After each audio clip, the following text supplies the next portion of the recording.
Hello everyone. सबसे पहले आप सभी का बहुत बहुत स्वागत है हमारे इस ई लर्निंग प्रोग्राम के अंदर।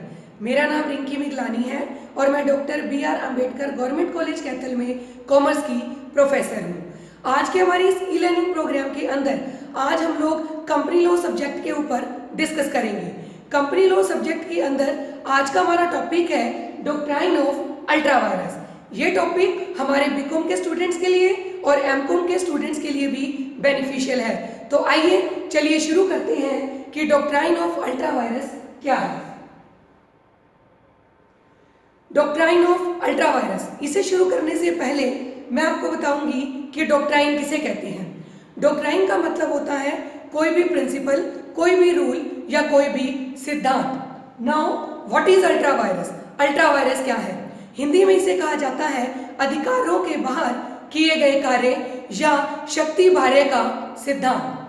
कंपनी के वो सभी कार्य जो हमारे पार्षद सीमा नियम और पार्षद अंतर नियम की सीमा के बाहर किए जाते हैं उन्हें डॉक्ट्राइन ऑफ अल्ट्रा वायरस के नाम से जाना जाता है।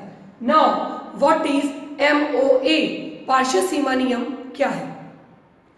पार्षद सीमा नियम हमारी कंपनी का एक बहुत ही आधारभूत प्रलेख है जिसे हम लोग कंपनी के चार्टर के नाम से भी जानते हैं। ये कंपनी का सबसे इम्पोर्टेंट डॉक्यूमेंट माना जाता है क्योंकि इसके बिना हमारी कंपनी रजिस्टर्ड नहीं हो सकती, या ये कहें कि ये हमारी कंपनी की एक नींव है जिस पर हमारी कंपनी की बिल्डिंग को खड़ा किया जाता है।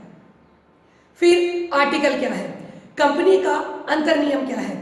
कंपनी का अंतर नियम हमें एक प्रक्रिया बताता है, प्रोसेस बताता है कि हमने कंपनी के उन उद्देश्यों को प्राप्त कैसे करना है जिन उद्देश्यों के बारे में कंपनी के मेमोरेंडम के बारे में बताया गया है। क्योंकि जो कार्य, जो उद्देश्य कंपनी के मेमोरेंडम के अंदर बताए जाते हैं हमें सिर्फ उन्हीं अधिकारों और उन्हीं उद्देश्यों को प्राप्त करने के लिए ही काम करने हैं। अगर कोई भी कंपनी या कंपनी के डायरेक्टर्स इनके बाहर जाकर कोई भी काम करते हैं तो वो सारे काम हमारे अल्ट्रा वायरस कहलाएंगे।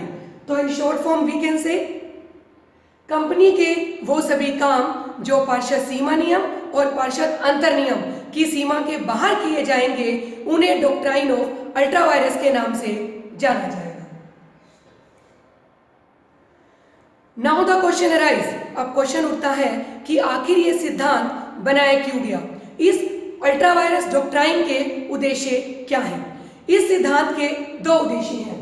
सबसे पहले हमारी कंपनी के शेयर होल्डर्स के हितों को प्रोटेक्ट करने के लिए और दूसरा थर्ड पार्टीज के इंटरेस्ट को प्रोटेक्ट करने के लिए। Who is share holder? Sorry, who are share holders? Share holders कौन है? शेयर होल्डर्स हमारे कंपनी के ओनर माने जाते हैं, but they are scattered everywhere over the country, so it is not possible for them to attend each and every meeting of the company.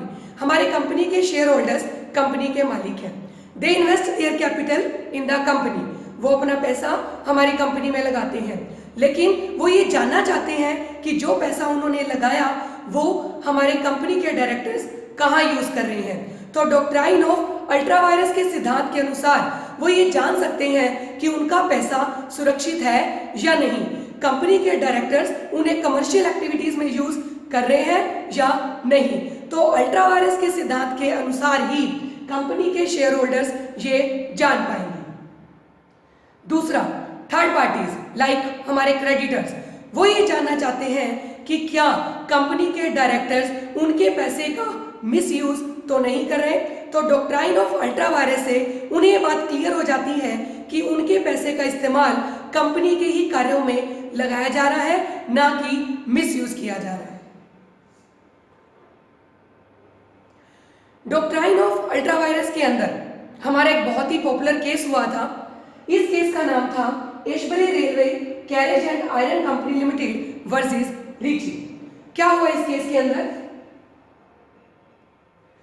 Company के directors ने एक रीचे नाम के व्यक्ति के साथ एक कॉन्ट्रैक्ट किया कि रीचे बेल्जियम के अंदर रेलवे लाइन बिछाने के लिए पैसे को फाइनेंस करेगा। अब कंपनी के शेयर होल्डर्स ये जानना चाहते थे कि क्या कंपनी के डायरेक्टर्स ने जो रीची के साथ कॉन्ट्रैक्ट किया है क्या वो वैलिड है या नहीं है। इसे चेक करने के लिए कंपनी के शेयर होल्डर्स ने सारी जानकारियों को इकट्ठा किया और पता चला कि कंपनी के डायरेक्टर्स ने जो भी कॉन्ट्रैक्ट रिची के साथ किया वो कंपनी के डायरेक्टर्स की पावर के अंदर नहीं था। इसलिए कंपनी के डायरेक्टर्स ने इस कॉन्ट्रैक्ट को टर्मिनेट कर दिया। लेकिन बाद में रिची को जब ये बात पता चली तो उसने कंपनी के ऊपर केस कर दिया। तो हमारे हाउस ऑफ लॉर्ड ने फैसला दिया कि जो कॉन्ट्रैक्ट है वो वॉइड था, क्योंकि ना ये सिर्फ कंपनी के डायरेक्टर्स की पावर के बाहर था बल्कि हमारे कंपनी की भी पावर्स के बाहर था। तो हमारी जो कंपनी है वो इस कॉन्ट्रैक्ट को तोड़ने के लिए लायबल नहीं है। तो जो फैसला था वो हमारी कंपनी के ही हक में है। चलिए अब हम शुरू करते हैं कि आखिर वो कौन कौन से काम हैं जिन्हें हम लोग अल्ट्रा वायरस मानते हैं। इसके अंदर हम 3 पॉइंट्स के ऊपर डिस्कस करेंगे। सबसे पहला point, ultra virus the memorandum of association.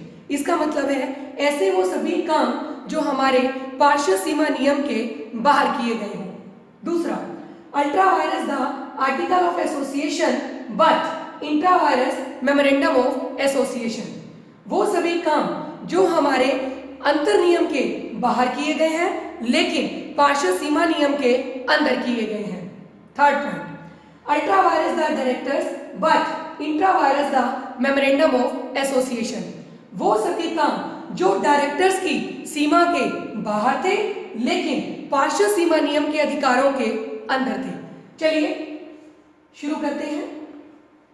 पहला point, ultra vires memorandum of association, partial सीमा नियम से बाहर किए गए कार्य। इसका मतलब ये है कि पार्शियल सीमा नियम के उद्देश्य वाक्यों के अंदर हमारे कंपनी के उद्देश्यों के बारे में बताया जाता है। कंपनी सिर्फ वही काम कर सकती है जिनका वर्णन पार्शियल सीमा नियम के अंदर बताया गया हो। अगर कोई भी कंपनी पार्शियल सीमा नियम के बाहर जाकर कोई काम करती है तो वो हमारे ultra vires memorandum of association माने जाएंगे। इससे संबंधित एक बहुत ही लो केस हुआ जो बहुत ही फेमस था, London country council versus attorney general का केस। इस केस के अंदर हमारी काउंसिल को सिर्फ प्ले ट्रैम्स करने का ही राइट था, मतलब ट्रैम्स चलाने का ही अधिकार था, लेकिन लंदन कंट्री काउंसिल ने ओमनी बसेस चलाने का काम शुरू कर दिया। तो बाद में ये फैसला दिया गया कि काउंसिल का ये काम करना बिल्कुल इनवैलिड था, ये बिल्कुल वॉइड था, क्योंकि ये काम हमारे पार्शियल सीमा नियम के उद्देश्य वाक्य के अंदर उल्लेखित नहीं था। तो इसका मतलब क्या है कि इस काउंसिल का काम ultra vires memorandum of association था। दूसरा point, ultra virus article of association but intra virus memorandum of association. ऐसे काम जो पार्शियल अंतर नियम की सीमा के बाहर हो लेकिन पार्शियल सीमा नियम की सीमा के अंदर हो। जैसे कि फॉर एग्जाम्पल कंपनी के डायरेक्टर्स, इनको ये अधिकार दिया गया कि कंपनी के डायरेक्टर्स कॉल इन एडवांस के ऊपर इंटरेस्ट पे कर सकते हैं। ये बात पार्शियल सीमा नियम के अंदर बताएगी और कंपनी के डायरेक्टर ने ऐसा किया, बट दे कैन पे, लेकिन वो उस रेट पर पे करेंगे जो आर्टिकल के अंदर बताई गई है। लेकिन अगर कंपनी के डायरेक्टर्स उस रेट से ज्यादा इंटरेस्ट पे करते हैं तो इट मींस ये हमारी आर्टिकल ऑफ एसोसिएशन के अधिकारों के तो बाहर है लेकिन हमारे पार्शियल सीमा नियम के अंदर है।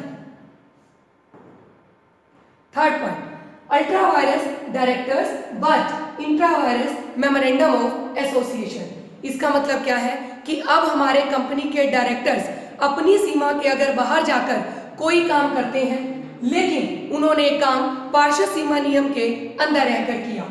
फॉर एग्जाम्पल मान लीजिए कंपनी के मेमोरेंडम ऑफ एसोसिएशन के अंदर ये बात लिखी गई कि कंपनी के डायरेक्टर्स अपने सदस्यों को 5 लाख रुपए तक का ही लोन दे सकते हैं, लेकिन अगर कंपनी के डायरेक्टर्स 5 लाख से ज्यादा का लोन कंपनी के सदस्यों को देते हैं तो ये काम कंपनी के डायरेक्टर्स की सीमा के बाहर है। तो ये हमारे काम ultra vires the powers of directors कहलाए जाएंगे। नाउ द क्वेश्चन अराइज, अगर मान लीजिए कोई भी कंपनी या कंपनी के डायरेक्टर्स अपने अधिकारों के बाहर जाकर काम करते हैं तो उनका प्रभाव क्या होगा। इसके अंदर हमारे 4 पॉइंट्स हैं। पहला point, void contract, injections, acquired property, ultra vires torts. First point, void contract. मान लीजिए कंपनी अपनी लिमिट के बाहर जाकर कोई भी काम करती है, या कंपनी के डायरेक्टर्स अपने अधिकारों के बाहर जाकर कोई भी काम करते हैं, तो वो हमारा कॉन्ट्रैक्ट वॉइड होगा। वो कॉन्ट्रैक्ट हमारा वैलिड नहीं होगा, चाहे कंपनी के जितने भी सदस्य हैं, अगर उनकी मेजॉरिटी उनके हक में भी हो, मतलब अगर वो अपनी सहमति दे भी दे, तब भी हम उस कॉन्ट्रैक्ट को वैलिड नहीं करवा सकते। दूसरा, इंजेक्शन। इसका मतलब होता है स्टे ऑर्डर, उस काम को कुछ समय तक करने के लिए रोकना। मान लीजिए कंपनी के डायरेक्टर्स कंपनी के खिलाफ या किसी सदस्य के खिलाफ कुछ गलत काम कर रहे हैं, या कंपनी के पैसों का वो गलत यूज कर रहे हैं, तो कोई भी व्यक्ति कोर्ट में जाकर केस कर सकता है और रोक लगा सकता है, स्टे ऑर्डर ले सकता है कि वो कंपनी के सदस्यों को ऐसा करने से रोक सके।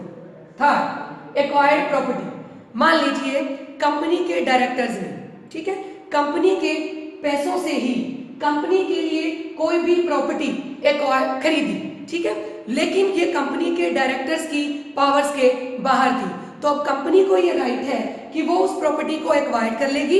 इट मीन्स उस प्रॉपर्टी के ऊपर कंपनी का ही राइट रहेगा।